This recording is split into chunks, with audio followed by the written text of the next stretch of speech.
लगता है राजीव जी से कनेक्शन जो है टूट गया। इमरान जी, आपसे ही मैं ये सवाल ले लेती हूँ कि जिस तरीके से इंडिया गठबंधन के साथ आप तमाम लोग जुड़े, विचारधाराएं जुड़े, कई सारे लोग साथ आए। हालांकि शुरू में ये कहा गया कि कार्यकर्ताओं के लिए मुश्किल होगी, लेकिन फिर धीरे धीरे ये पूरा गठबंधन आगे बढ़ा और अब उसकी तस्वीर जो है वो एक नई तरीके की नजर आ रही है। और ये कहा गया कि एक नए भारत की शुरुआत जो है अगर इंडिया गठबंधन सरकार बना लेती है तो कैसी तस्वीर होगी और आप पार्टी का योगदान कितना बड़ा है इंडिया गठबंधन? देखिए, सबसे पहले निहारिका जी आपको नमस्कार, आपके दर्शकों को मेरा नमस्कार, पैनल में बैठे हुए मेहमानों का नमस्कार।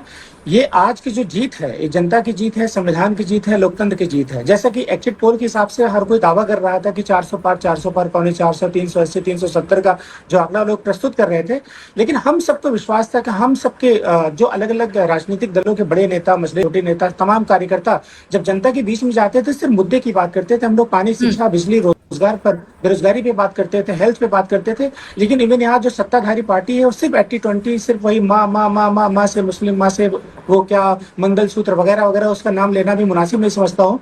मुझे लगता है जिस हिसाब से जनता ने ये इंडिया और एनडीए को जिस हिसाब से सीट दे रखा है, एक भारतीय जनता पार्टी की बहुत बड़ी हार है। क्योंकि भारतीय जनता पार्टी अगर अपने दम पे 272 सीटें नहीं अर्जित कर पा रही है तो कहीं नहीं माननीय प्रधानमंत्री जी की और भारतीय जनता पार्टी की जो एक आइडियोलॉजी है उसकी बहुत बड़ी हार है। और एनडीए गठबंधन में शामिल तमाम जो नेता, मैं आपको बताऊं, तमाम नेता, तमाम राजनीतिक दलों के नेता ऐसे हैं जो वाकई भारतीय जनता पार्टी की तानाशाही से होकर के उनमें शामिल होकर के उनके साथ कर रहे हैं। मुझे लगता है कि जो जनमत आया है बहुत बदल होने वाला है, बहुत बड़ा बदलाव होने वाला है। अभी तकरीबन इस वक्त लगभग 2 बजने को है। अभी इसमें बहुत उलटफेर होगा। मतलब यह है कि हमारी इंडिया गठबंधन की सरकार बनने जा रही है। जो मेरा 295 का आंकड़ा था उसके करीब हम पहुंचेंगे, अवश्य पहुंचेंगे। अगर नहीं भी पहुंच पाएंगे तो मेरे ख्याल से अभी भी जो आंकड़ा है वो हमारी हार नहीं है, बिल्कुल जीत है।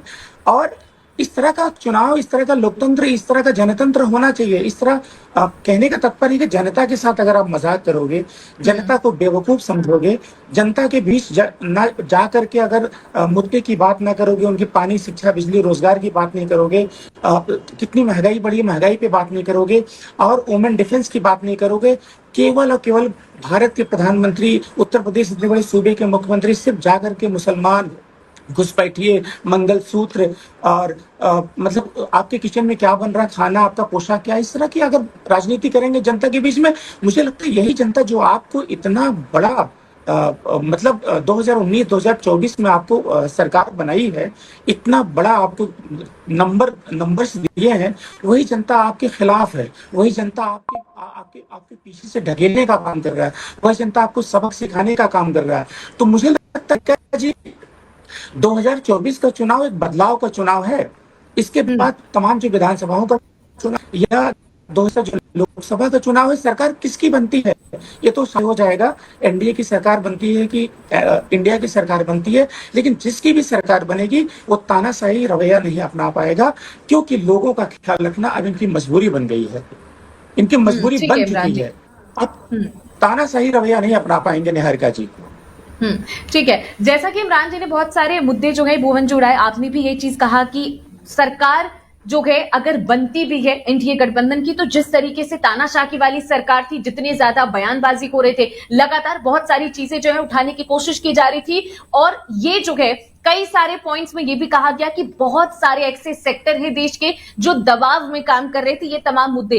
तो अगर एनडीए की सरकार अब बन भी जाती है तो यहां पर किस तरीके की एक नई तस्वीर जो है वो देखने की मिलेगी? क्योंकि कहीं ना कहीं दिख रहा है कि इंडिया गठबंधन जो है वो यहाँ एक शक्ति की हुंकार जो है वो भरता हुआ नजर आ रहा है। भुवन जी, देखिए, जो चुनाव जब खड़ा हुआ था, हम लोग किस लिए निकले थे? हम इंडिया गठबंधन के लोग सब इसीलिए इकट्ठे हुए थे, देश बचाने को, लोकतंत्र बचाने को, संविधान बचाने को।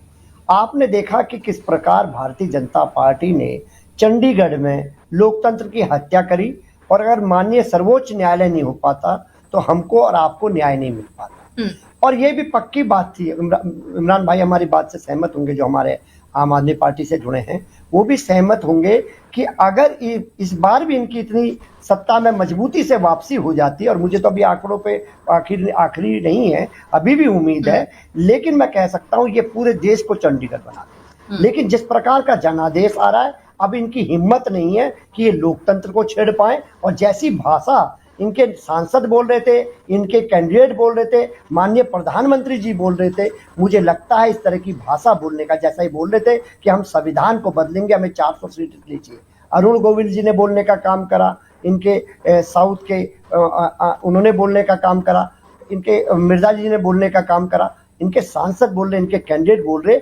अब ये संविधान को बदलना तो छोड़िए, उसका बौ तक नहीं बोल पाएंगे। इस स्थिति में इस देश के 140 करोड़ लोग आज भारतीय जनता पार्टी को ले आए, और किस प्रकार की भाषा माननीय प्रधानमंत्री जी ने बोलकर भारत का कद पूरे विश्व में गिराने का काम करा। मुसलमान की बात करी, मटन मछली की बात करी, मुर्गे की बात उन्होंने करी। उन्होंने महात्मा गांधी को कह दिया कि इस पिक्चर के बाद महात्मा गांधी को विश्व जान पाया।